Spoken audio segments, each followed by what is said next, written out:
Tidak boleh kita sembarangan mengatakan demikian, yang kalau kita mengatakan orang lain akan berpikir seperti yang kita katakan, padahal faktanya kita belum tahu banyak.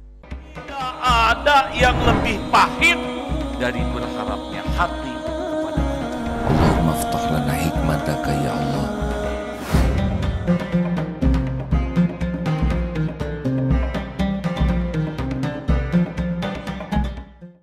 Baik, kita masih ingin melanjutkan kisah yang kemarin, kejadian yang kemarin, yaitu tentang bahaya tertipu.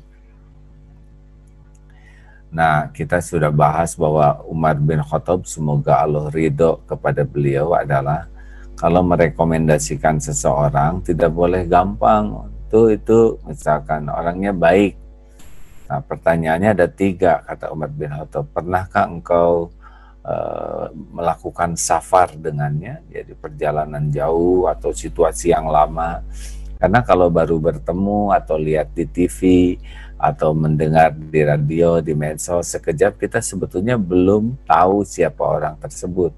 Tetapi kalau kita sudah ada dalam kondisi yang lama, nah apalagi dalam safar, dalam perjalanan, itu akhlak seseorang itu akan ketahuan yang sebenarnya seperti apa. Kalau hanya baru ketemu sebentar, sekali, itu kita tidak bisa menilai bahwa akhlak orang tersebut baik dan kita menggaransinya. Nah, kenapa dalam safar? Karena dalam perjalanan panjang dan letih itu akan nampak ya kebiasaan seseorang dalam senang, dalam susah. Seperti haji itu akan nampak. Waktu pertama kali daftar tidak nampak bagaimana akhlaknya, tapi dengan adanya seruangan lama, sekamar lama, itu akan ketahuan karakternya bagaimana di bis lama.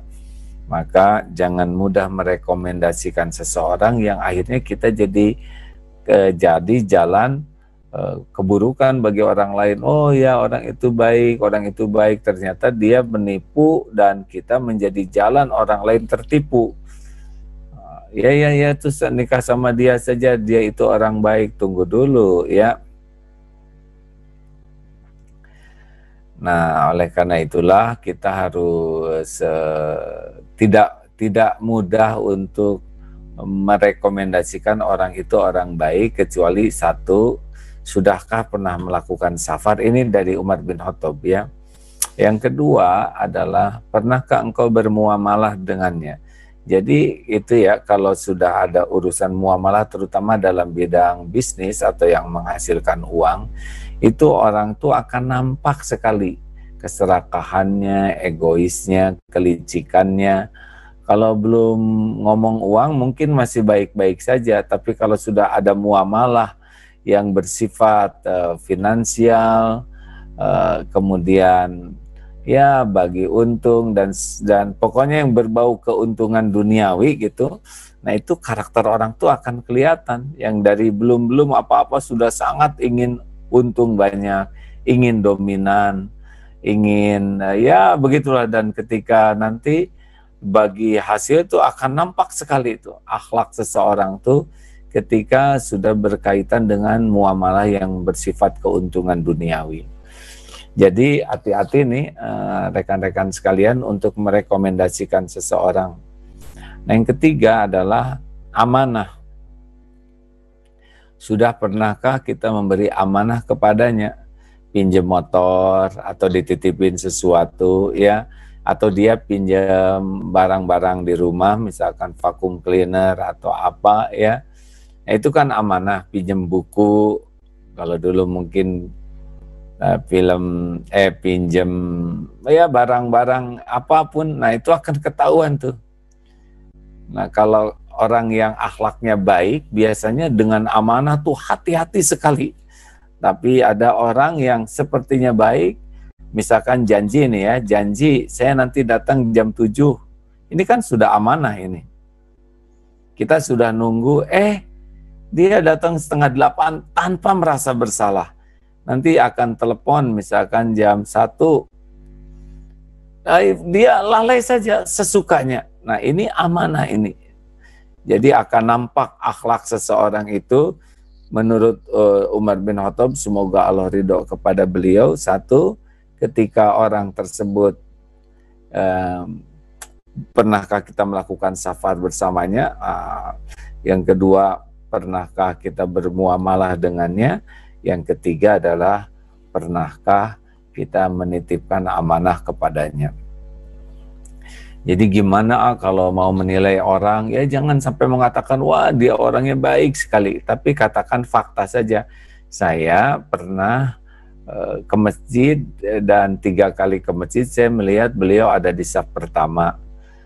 Dan kalau saya ketemu beliau tuh jarang bicara. Itu saja, fakta-fakta saja. Jangan disebut, wah orangnya ini baik hati, orangnya itu lembut, orangnya itu mulia akhlaknya, orang ini tuh betul-betul ahli ma'rifat. Tidak boleh kita sembarangan mengatakan demikian, yang kalau kita mengatakan orang lain akan berpikir seperti yang kita katakan, padahal faktanya kita belum tahu banyak.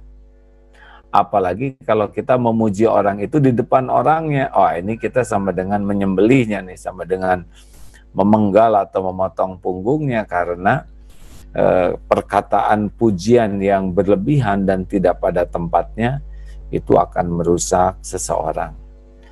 Nah begitulah, jadi sahabatku sekalian, makanya kali ini kita akan coba bahas bagaimana nih rekomendasi, apalagi merekomendasikan jodoh gitu ya, merekomendasikan untuk usaha, modal dan sebagainya. Tidak sedikit yang kita rekomendasikan, ternyata yang direkomendasikan itu ternyata berbohong, dan kita yang merekomendasikannya jadi ketiban pulung gara-gara dikasih tahu ini. Nah ini makanya bukan tidak boleh kita menolong, tapi harus proporsional, jangan melebih-lebihkan, jangan dilebih-lebihkan.